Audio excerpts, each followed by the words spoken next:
इस question exercise 3.3 का question है पहला। इसके अंदर आपने लॉग को सेपरेट करना सीखना है कि लॉग एक ओवरऑल क्वांटिटी का दिया हुआ है, तो अलग अलग आपने लॉग सबके साथ कैसे लिखना होता है। अगर आपकी दो नंबर्स के दरमियान बीच में मल्टीप्लाई आ रहा है तो तब आप जब सेपरेट करेंगे लॉग तो बीच में आप प्लस का साइन लगा दो। अब ए का लॉग और बी का लॉग मैंने सेपरेट कर दिया, लेकिन मल्टीप्लाई जब होता है तो बीच में साइन आ जाता है प्लस, और इसी को आप सम कहते हैं।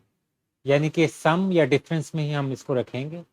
कभी भी लॉग जब आप लिखते हैं तो दो लॉग आपस में डिवाइड नहीं होते, ना दो लॉग आपस में डिफरेंस सॉरी मल्टीप्लाई होते हैं। हमेशा सम होता है या उनका डिफरेंस होता है, ऐड करेंगे या फिर आप उसको सब्ट्रैक्ट करेंगे। तो ये सिंपल सा पार्ट है पहला वाला। पिछले पार्ट में वो दो जो नंबर्स थे वेरिएबल्स थे आपस में मल्टीप्लाई हो रहे थे। इस पार्ट के अंदर अब ये दोनों डिवाइड हो रहे हैं। तो जब डिवीजन होती है दो नंबर्स के दरमियान तब आप उसका करेंगे डिफरेंस। तो लॉग 15.2 माइनस लॉग 30.5। लॉग आपने सेपरेट कर दिया दोनों का, लेकिन क्योंकि डिवाइड हो रहे थे इस वजह से बीच में सब्ट्रैक्शन का साइन आ गया, माइनस का साइन। इसमें अब तीन नंबर्स हैं, तो जो मल्टीप्लाई हो रहे हैं ना उसके साथ हमेशा प्लस आएगा,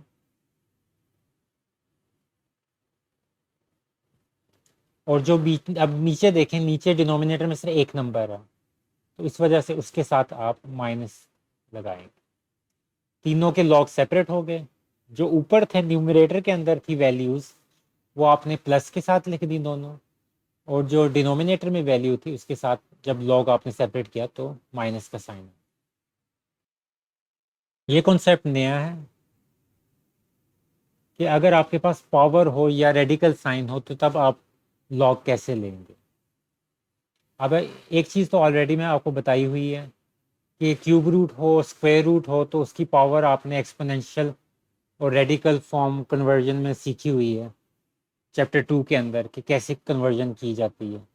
तो अगर स्क्वायर रूट क्यूब रूट हमारे पास तो पावर हो जाएगी 1/3।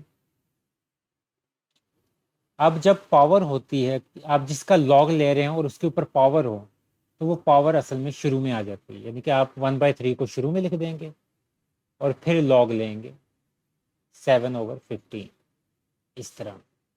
और अब क्योंकि ये नंबर आपस में डिवाइड हो रहे हैं दोनों जिनका आप लॉग लेना चाह रहे हैं, तो एक आप बड़ा ब्रैकेट लगाएंगे। log 7 डिवाइड होते हैं तो क्या साइन आता है, माइनस का साइन आता है। log 7 minus log 15। Cube root को, क्यूब रूट असल में रेडिकल फॉर्म थी, आपने उसको एक्सपोनेंशियल फॉर्म में कन्वर्ट किया, एक्सपोनेंट आ गया। जो एक्सपोनेंट होता है जिसका लॉग ले रहे हैं उसके ऊपर अगर आपके पास कोई भी पावर हो तो वो पावर आ जाती है शुरू में। 1/3 जो पावर बनी हुई थी उसको मैंने शुरू में लिख दिया, और फिर आपने इसका अलग से लॉग सेपरेट कर दिया। ऊपर वाली वैल्यू के साथ पॉजिटिव साइन आ गया, नीचे वाली वैल्यू के साथ नेगेटिव साइन।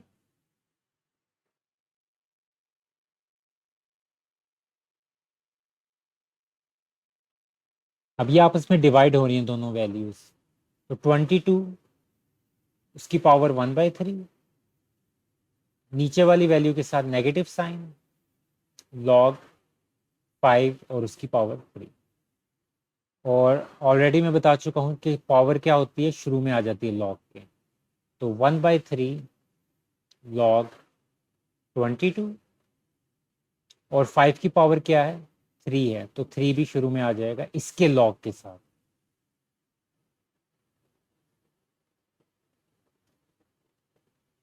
ये आपका आंसर आ जाएगा। ये तो सिंपल सा क्वेश्चन है। ऊपर वाली वैल्यूज ऐड हो जाएंगी जब आप इसका लॉग सेपरेट करेंगे, और जो नीचे वाली वैल्यू 29 रहेगी उसके साथ माइनस का साइन है।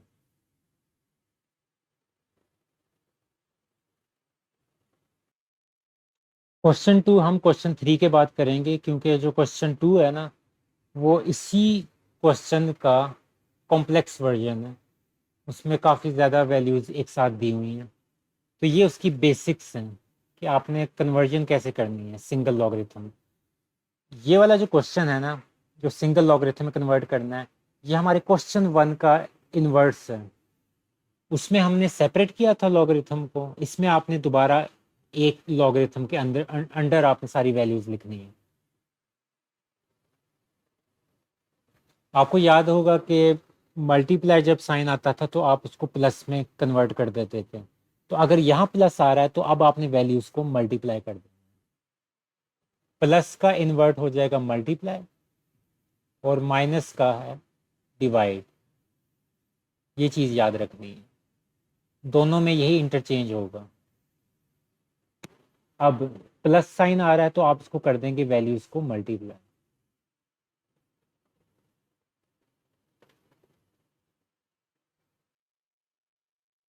अब बीच में माइनस का साइन आ रहा है, लेकिन उसको अभी फिलहाल छोड़ दें माइनस के साइन को। मैं कुछ और बताना चाह रहा हूँ।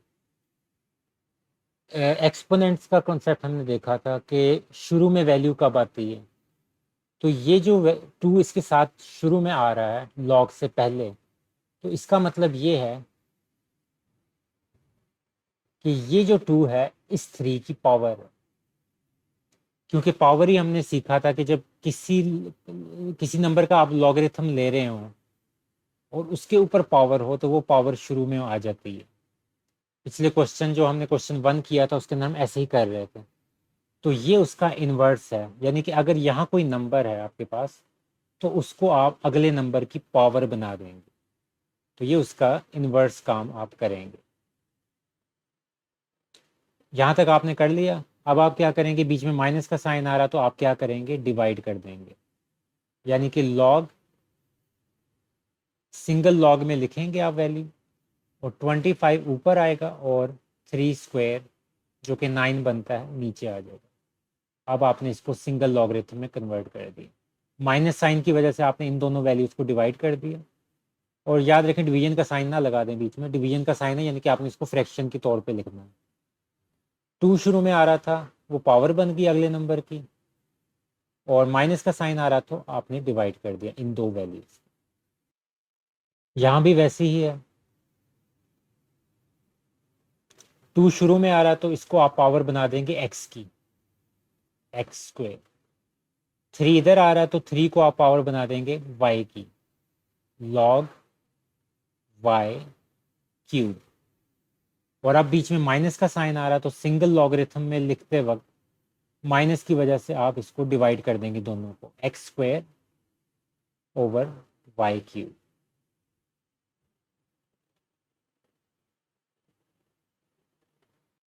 ये 3 वैल्यूज के साथ है। प्लस जिन जिन दो वैल्यूज में आ रहा है उनको आप करेंगे मल्टीप्लाई, यानी कि 5 और 6 के साथ प्लस आ रहा है तो इनको आपने मल्टीप्लाई कर दिया। और माइनस लॉग 2 है, यानी कि 2 वाली वैल्यू नीचे चली गई। माइनस की वजह से डिवाइड होता है और प्लस की वजह से मल्टीप्लाई, यानी कि 5 और 6 आपस में मल्टीप्लाई हो गए और माइनस लॉग 2 है, जो 2 है ये आपके पास नीचे डिवाइड हो। अब क्वेश्चन 2 करते हैं, क्योंकि अब आपको क्वेश्चन 3 से प्रैक्टिस होगी होगी कि बेसिक्स इसकी कैसे काम करती हैं। तो अब ये देखें, मैं इनको सेपरेट कर रहा हूँ। ये वाली वैल्यू, ये वाली वैल्यू पॉजिटिव है क्योंकि इनके साथ प्लस के साइन है। तो इनको आप क्या लिखेंगे, इनको जब आप सिंगल लॉगरिथम में लिखेंगे तो इनको आप लिखेंगे ऊपर। तो यानी कि x, ये वाली वैल्यू, और log, तो डॉट के साथ मैंने मल्टीप्लाई किया, log x प्लस 1। और जो बाकी रह गई हैं माइनस वाली, एक ये है और एक ये वैल्यू, तो ये दोनों माइनस के साथ आ रही हैं तो इनको आप लिखेंगे नीचे। अभी एक चीज मैंने ऊपर छोड़ दी है, वो आपको अभी बताऊंगा बाद में। अब इसके साथ इसमें क्या है, log x है, ब्लू वाली जो वैल्यू है x की है। और ये कौन सी वैल्यू है, एक्स स्क्वायर माइनस 1। तो ये दोनों वैल्यूज नीचे आ गए। अब देखें कि इनके साथ नंबर्स कौन कौन से जुड़े हुए हैं। लॉग से पहले 2 आ रहा है, तो यानी कि जो ब्लू वाली वैल्यू है ये वाली, इसका स्क्वायर हो जाएगा। यही तो हमने पढ़ा था कि जब लॉग से पहले कोई नंबर आता है तो वो अगली वैल्यू का स्क्वायर हो जाता है। तो 2 असल में x का स्क्वायर हो जाएगा, और क्योंकि ये नेगेटिव वाली वैल्यू है तो इसका यानी कि स्क्वायर होगा। अब ये रेड वाली वैल्यू देखें, इसके भी शुरू में 3 आ रहा है, तो x+1 का होल का क्यूब हो जाएगा। 3 इसके ऊपर आ जाएगा ये।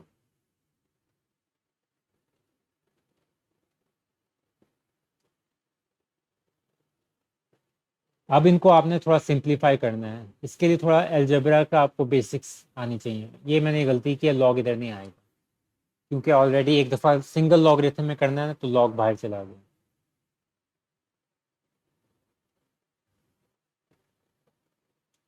अब x इसकी एक पावर से कैंसिल हो गया, तो हमारे पास ऊपर बचा x+1 क्यूब, नीचे एक x रह गया क्योंकि एक पावर तो बची ना।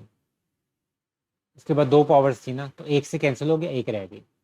x² - 1 फॉर्मूला आपको याद होगा a² - b² का, जो कि हमारे पास होता था a+b a-b।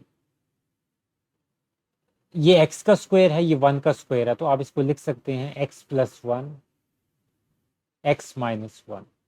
एक दफा प्लस में लिख दिया, एक दफा माइनस में लिख दिया। अब x+1 और x+1 आपस में कैंसिल हो जाएंगे, लेकिन इधर क्योंकि 3 पावर्स हैं इसकी, तो इस वजह से 2 रह जाएंगे। ये आपका फाइनल आंसर होगा, x+1 होल स्क्वायर, और नीचे आपके पास क्या आएगा, x, और साथ ये x-1।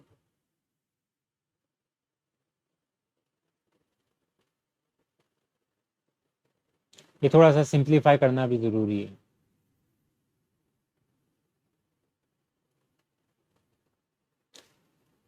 रिपीट कर रहा हूँ, जो रेड वाली वैल्यू थी ये पॉजिटिव वैल्यू थी, यानी कि ये न्यूमरेटर में जाएगी, तो ये x आया इधर से, और इस वाली वैल्यू से x+1 आया। 3 इसके शुरू में लगा हुआ था इस वैल्यू के, तो तभी इसकी पावर बन गया। ब्लू वाली वैल्यू जो है वो नेगेटिव वैल्यू है, तो इस वजह से वो नीचे चली गई। यहाँ से x नीचे चला गया, यहाँ से x² - 1 नीचे चला गया। इसके शुरू में 2 लगा था, यानी कि ये इसकी पावर बन गया, तो इस वजह से नीचे मैंने स्क्वायर लिख दिया। आखिर में अब इसकी सिंप्लीफिकेशन करनी थी, तो ये x इसकी एक पावर से कैंसिल हो गया, तो ऊपर 1 रह गया, और नीचे हमारे पास इसकी एक पावर रह गई। 2 में से एक पावर निकली तो एक तो रह गई ना, तभी मैंने नीचे एक x लिख दिया। इसी तरह अगले स्टेप के अंदर x+1 और ऊपर x+1 से कैंसिल कर दिया, तो 3 में से एक पावर ख़त्म हो गई, तो 2 रह गई, तो तभी ऊपर स्क्वायर आ गई, और ये आपके पास फाइनल आंसर आ गया।